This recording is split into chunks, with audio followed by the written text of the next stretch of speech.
नमस्कार, मी कादंबरी जाधव आणि स्वागत आहे तुमच्या सर्वांचं माझ्या यूट्यूब चॅनलमध्ये. आपण भगवद्गीतेतील श्लोकांचा अभ्यास करत होतो. आपला अर्जुन विषाद योग पूर्ण झालेला आहे आणि सांख्य योगमधील आपले 32 श्लोक पूर्ण झालेले आहेत. आज आपण पाहणार आहोत 33वा श्लोक. तर सुरू करूयात राधे राधे म्हणून. अथ चेत त्वम इमं धर्म्यं संग्रामं न करिष्यसि ततः स्वधर्मं कीर्तिं च हित्वा पापं अवाप्स्यसी. म्हणजेच मात्र तू जर धर्मयुद्ध करण्याचे आपले कर्तव्य केले नाहीस तर कर्तव्य करण्यामध्ये निष्काळजीपणा केल्यामुळे तुला निश्चितपणे पाप लागेल आणि याप्रमाणे योद्धा म्हणून तू आपली कीर्ती गमावशील. या श्लोकाद्वारे आपल्याला अर्जुनाबद्दल थोडी माहिती पाहावयास मिळते. ती अशी की अर्जुन एक प्रसिद्ध महान योद्धा होता. त्याने अनेक देवदेवतांशी युद्ध करून कीर्ती मिळवली होती.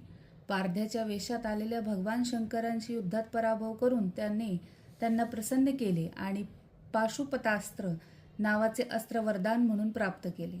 गुरु द्रोणाचार्यांनी त्याला आशीर्वाद म्हणून असे अस्त्र वरदानात दिले होते की ज्यायोगे तो आपल्या गुरुचाही वध करू शकत होता. त्याचे पिता आणि स्वर्गाचा राजा इंद्र यांच्यासहित इतर अनेक अधिकारी व्यक्तींकडून त्याने युद्ध करण्याच्या पात्रतेविषयीची विश्वसनीयता प्राप्त केली होती. म्हणजेच तो आधीपासूनच पराक्रमी होता, शूर होता. पण जर आता त्याने युद्ध करण्याचे टाळले तर ते त्याच्या कर्तव्यामध्ये निष्काळजीपणा दाखवण्यासारखे आहे आणि परिणामी त्याने कमावलेली कीर्ती, नाव, सन्मान सर्व काही गमावले जाईल आणि मग मात्र तो नरकात जाण्यासाठी त्याने स्वतःचाच राजमार्ग बनवण्यास कारणीभूत ठरेल. हे भगवंतांनी अर्जुनाला या श्लोकात सांगितले आहे. हाच अर्थ मला या 33व्या श्लोकावरून मिळाला. तुम्हाला कसा वाटला नक्की कळवा. भेटूयात पुढच्या व्हिडिओमध्ये लाईफ लेसन घेऊन.